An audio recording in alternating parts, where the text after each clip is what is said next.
ವೀಕ್ಷಕರೇ, ಎಲ್ಲರಿಗೂ ನಮಸ್ಕಾರಗಳು. Welcome to my channel. Bigg Boss ಮನೆಯಲ್ಲಿರುವ ರಕ್ಷಿತಾ ಶೆಟ್ಟಿಗೆ ಹೊರಗಡೆ ದೊಡ್ಡ ಅಭಿಮಾನ ಬಳಗವೇ ಇದೆ. ಕೆಲವೊಮ್ಮೆ ತೆಗೆದುಕೊಳ್ಳುವ ನಿರ್ಧಾರಗಳಿಂದ ರಕ್ಷಿತಾ ಶೆಟ್ಟಿ ವೀಕ್ಷಕರಿಂದ ಹಾಗೂ ಬಿಗ್ ಬಾಸ್ ಸ್ಪರ್ಧಿಗಳಿಂದ ಬೇಷ್ ಎನಿಸಿಕೊಳ್ತಾರೆ. ಆದರೆ ಇತ್ತೀಚೆಗೆ ನಾಮಿನೇಷನ್ ಸಮಯದಲ್ಲಿ ಹೆಚ್ಚಾಗಿ ಜೊತೆಗಿರುವನ್ನೇ ಆಯ್ಕೆ ಮಾಡಿ ಏನೋ ಒಂದು ಕಾರಣ ಕೊಟ್ಟು ಅವರನ್ನು ನ್ಯಾಮಿನೇಟ್ ಮಾಡ್ತಿದ್ದಾರೆ.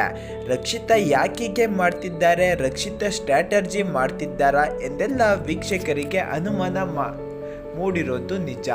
ಈ ಬಗ್ಗೆ ಈ ವಾರ ಎಲಿಮಿನೇಟ್ ಆದಂಥ ಅಭಿಷೇಕ್ ಶ್ರೀಕಾಂತ್ ಏನಂದ್ರು ಮುಂದೆ ಈ ವಿಡಿಯೋದಲ್ಲಿ ತಪ್ಪದೆ ಕೊನೆವರೆಗೂ ನೋಡಿ. ಅದಕ್ಕೂ ಮುನ್ನ ಯಾರೆಲ್ಲ ಕೂಡ ನಮ್ಮ ಚಾನಲನ್ನು ಇನ್ನು ಸಬ್ಸ್ಕ್ರೈಬ್ ಮಾಡಿಕೊಂಡಿಲ್ಲ, ಈ ಕೂಡಲೇ ಪಕ್ಕದಲ್ಲಿರುವ ಬೆಲ್ಲೈಕನ್ ಒತ್ತಿ ಸಬ್ಸ್ಕ್ರೈಬ್ ಮಾಡಿಕೊಳ್ಳಿ. ಹಾಗೆ ಈ ವಿಡಿಯೋಗೊಂದು ಲೈಕ್ ಕೊಟ್ಟು ತಪ್ಪದೆ ಶೇರ್ ಮಾಡಿ.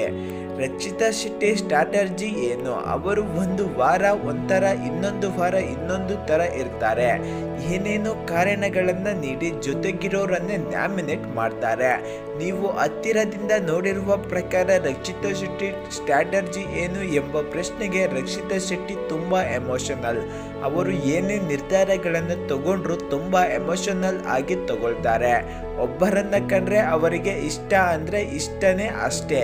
ಆದರೆ ಅವರಿಗೆ ನಮ್ಮ ರೀತಿ ಯೋಚನೆ ಮಾಡೋದಕ್ಕೆ ಬರುತ್ತೋ ಇಲ್ವೋ ಗೊತ್ತಿಲ್ಲ. ಬಹುಶಃ ನಮಗಿಂತ ಸ್ಮಾರ್ಟ್ ಇದ್ದಾರೆ ಅನ್ನೋದು ಕೂಡ ಗೊತ್ತಿಲ್ಲ. ಆದರೆ ಏನಾದರೂ ಅವರಿಗೆ ಇಷ್ಟ ಆಗಿಲ್ಲ ಅಂತಂದರೆ ಇಷ್ಟ ಇಲ್ಲ ಅಷ್ಟೇ. ಏನೋ ಒಂದು ಕಾರಣ ಕೊಡಬೇಕು ಅಷ್ಟೇ. ಯಾಕೆ ಈ ರೀತಿ ಮಾಡಿದೆ ಅಂದರೆ ನನಗೆ ಗೊತ್ತಿಲ್ಲ, ನನಗೆ ಹಾಗೆ ಅನ್ನಿಸ್ತು ಅಷ್ಟೇ ಅಂತಾರೆ ಎಂದು ನೀಡಿದ ಸಂದರ್ಶನದಲ್ಲಿ ಅಭಿಷೇಕ್ ಶ್ರೀಕಾಂತ್ ಹೇಳಿಕೊಂಡಿದ್ದಾರೆ. ಇಲ್ಲಿಯವರೆಗೂ ಗೇಮ್ ವಿಚಾರದಲ್ಲಿ ಅರ್ಥ ಆಗದೇ ಇರೋ ವ್ಯಕ್ತಿ ಅಂತಂದರೆ ಅದು ರಕ್ಷಿತಾ ಶೆಟ್ಟಿ.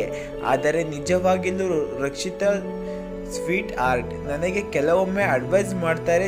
ಕಿಚನ್ನಲ್ಲಿ ಕೂಡ ಅಡುಗೆ ಮಾಡ್ತಿದ್ದಾಗ ಸೂರಜ್ ಬರೀ ರಾಶಿಕಾಗೆ ಕೊಡ್ತಾರೆ. ಆದರೆ ರಕ್ಷಿತಾ ಶೆಟ್ಟಿ ಹಾಗಲ್ಲ. ನನಗೆ ಮಾಳು ಮತ್ತು ಗಿಲ್ಲಿಗೆ ಮಲಗಿದ್ದರೂ ಕೂಡ ಎಬ್ಬಿಸಿ ತಿನ್ನೋಕೆ ಕೊಡ್ತಿದ್ರು.